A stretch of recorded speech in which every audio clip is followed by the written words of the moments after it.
Souvent, il y a beaucoup de questions qui reviennent sur la chaîne en ce qui concerne la développerie, qu'est-ce qu'il faut faire, qu'est-ce qu'il faut pas faire quand on est sélectionné.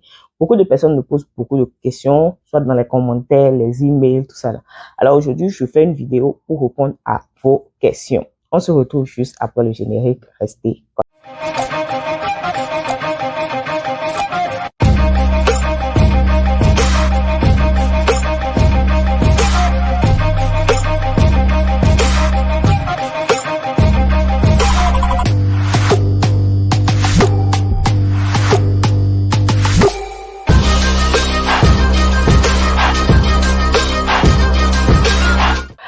Bonjour chers amis internautes et encore une fois de plus, bienvenue dans Parlons de la diaspora.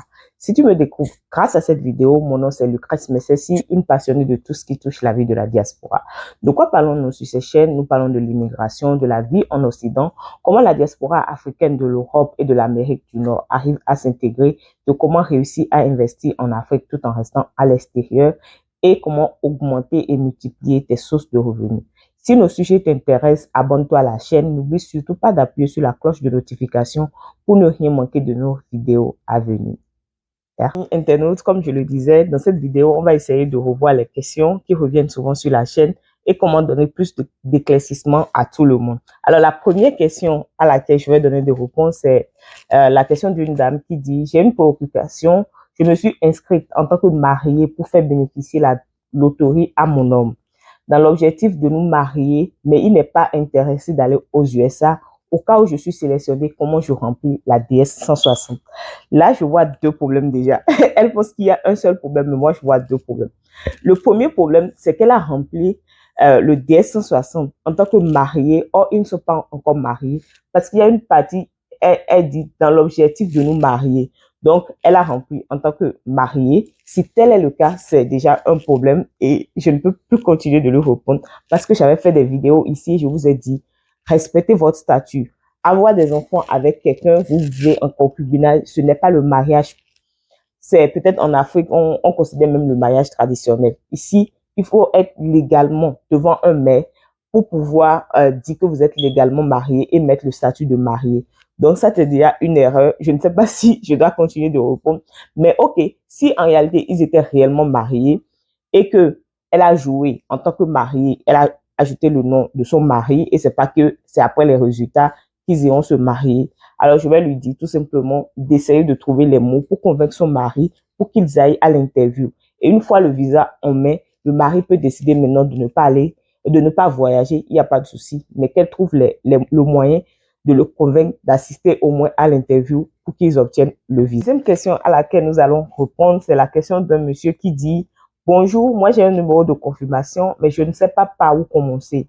C'est maintenant là que j'entends qu'il y a un email et je me demande maintenant s'il faut quoi pour avoir cet email boîte. S'il vous plaît, je ne peux pas perdre ma chance si je trouve cette opportunité. » Alors, je suis sûre que c'est quelqu'un qui a payé quelqu'un ou il a joué ça dans un cyber, quelque part, quelqu'un d'autre a joué pour lui. Parce que s'il avait lui-même joué ça, il devait savoir qu'il avait utilisé son email pour pouvoir jouer. Et l'email, ça vous permet de communiquer avec une fois que vous êtes sélectionné. Maintenant, s'il n'a pas ça, je vais lui demander d'aller chez la personne qui lui a joué et qui regarde dans ses informations pour lui trouver son email adresse. Normalement, on devait lui demander son propre email adresse pour pouvoir jouer pour lui.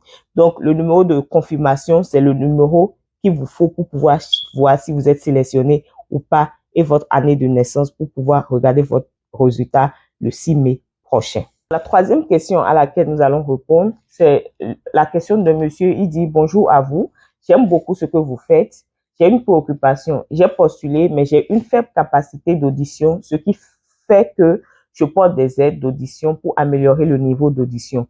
Quelles sont les maladies de refus de visa américain? Je demande pour ne pas perdre mon temps et l'argent. Merci bien. » Alors, c'est un monsieur qui a un mal et il se demande si ça peut affecter son dossier avec l'évolution si on s'en rend compte. Je peux déjà vous rassurer que ça n'a rien à voir avec les maladies de refus de visa. La majeure partie des maladies, c'est les maladies transmissibles qui peuvent être transmises facilement comme ça. Alors, la prochaine question à laquelle nous allons répondre, ça me fait déjà rire la question, mais je vais vous la lire. Il dit, merci pour votre partage, très riche d'ailleurs. Félicitations à vous. Que serait la conduite à suivre pour moi qui ai des enfants, mais j'ai joué seul? Comment ferais-je pour intégrer dans mon compte une fois ma suite favorable? Donc, ce monsieur, c'est quelqu'un qui n'a pas suivi les conseils que j'ai donnés par le passé. Tu es célibataire, avec enfant ou bien marié, et il est parti jouer sans ses enfants, sans sa femme. Maintenant, il veut savoir comment intégrer les enfants. Bon, laissez-lui les conseils dans les commentaires, parce que moi, je ne sais pas ce que je peux lui donner comme conseil. Je ne sais pas la réponse que je peux lui donner ici. Alors, je vous conseille de laisser en commentaire les conseils que vous pensez qu'il peut appliquer dans ce cas. Merci. Les gens sont têtus, vous savez. Excusez-moi le thème, vraiment, c'est compliqué cette histoire. Suivez la prochaine question. Bonjour madame, j'ai une inquiétude et la voici. J'ai joué en couple et avec notre enfant, mais on ne s'est pas marié à l'état civil. Et si on ne se marie, et si on se marie plus tard, cela pourrait nous créer un blocus. Là, ok, je vais encore vous laisser répondre à cette question. C'est les mêmes choses, les mêmes erreurs. Et on avait fait des vidéos ici. On avait dit, si vous vivez en concubinage, ce n'est pas le mariage. Vous pouvez jouer séparément. Et une fois sélectionné, vous avez la possibilité de vous marier. Maintenant, je t'explique ce qui se passe dans ce cas. Vous avez déjà mis, madame, que vous êtes mariée. Maintenant, si tu es sélectionné, vous irez vous marier, n'est-ce pas? Il y aura une date de mariage sur votre acte de mariage qui ne sera pas conforme à l'information que vous avez mis lors du remplissage de votre lors du remplissage pour jouer à la DV Loterie. Donc, vous aviez dit que vous étiez marié, mais quand l'acte de mariage va se retrouver devant le consul va réaliser qu'en réalité, vous êtes marié récemment. Ce qui veut dire qu'en réalité, vous avez menti et par conséquent, vous êtes disqualifié. Alors, on va répondre à une autre question. Celle-ci dit, en attendant le résultat, si tu as un autre enfant, mais l'enfant n'est pas dans la liste, ce sera comment?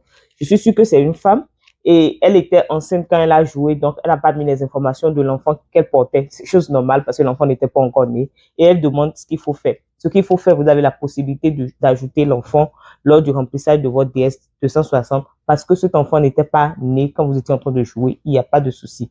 On comprend, c'est les choses de la vie. On dit bonjour madame, on peut s'inscrire dans un pays et si on n'est pas sélectionné, aller dans un autre pays pour passer. Bonjour madame, on peut s'inscrire dans un pays et si on est sélectionné, aller dans un autre pays pour passer son interview et autres jusqu'au départ. Oui, c'est possible. Vous pouvez être par exemple béninois, vous avez joué votre TV Loterie quand vous étiez au Bénin.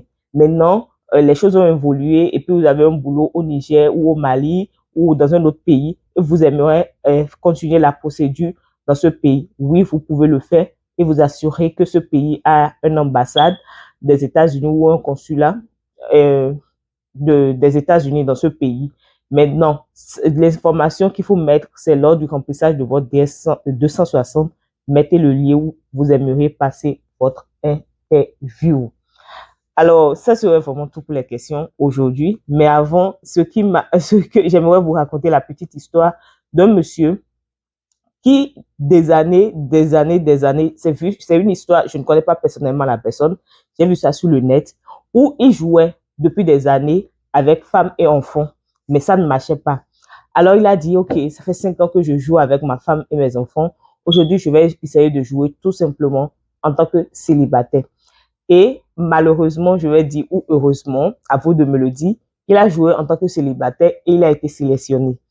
Et il part à l'interview, oh, tout content, tout heureux, tout ça là. Il a prié, il paraît qu'il était allé à la messe et tout, serein et dans la prière.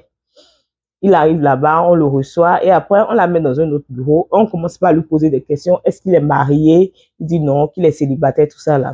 Est-ce qu'il a des enfants? Il dit non, qu'il est célibataire sans enfants. Parce que c'est l'information qu'il avait mis en jouant dernièrement. Donc, il veut garder cette information pour pouvoir continuer la procédure. Malheureusement pour lui, la technologie a évolué de nos jours et il y a ce qu'on appelle les réseaux sociaux où nous postons nos photos en famille ou entre amis et autres.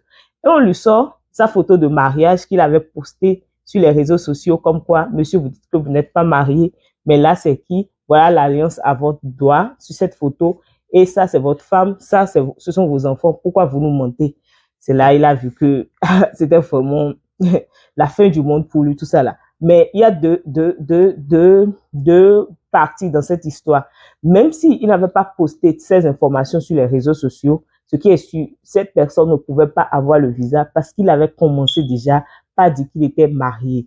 À moins qu'en jouant, ils disent qu'il est divorcé. Parce qu'il y a la possibilité de sélectionner qu'il est divorcé. S'il avait sélectionné qu'il était divorcé quand il jouait, là, ok, on pourrait comprendre qu'il est divorcé, il n'y a pas de souci. Mais il n'a pas mis qu'il était divorcé, il a mis tout simplement qu'il était célibataire. Or, avant, il mettait, encore que s'il mettait qu'il était célibataire, il devait mettre, et divorcé, pardon, il devait mettre les enfants. Parce que dans les années antérieures, il mettait toute sa famille. Malheureusement, pour cette personne, il n'a pas eu la chance d'obtenir le visa juste parce qu'il n'a pas respecté tout ce qu'on disait dans la vidéo ici. Alors, chers amis internautes, ce serait vraiment tout pour cette vidéo. En attendant de vous retrouver pour une autre nouvelle vidéo, je vous envoie beaucoup d'amour chez vous. N'oubliez surtout pas de vous abonner à la chaîne et d'appuyer sur la cloche de notification pour ne rien manquer.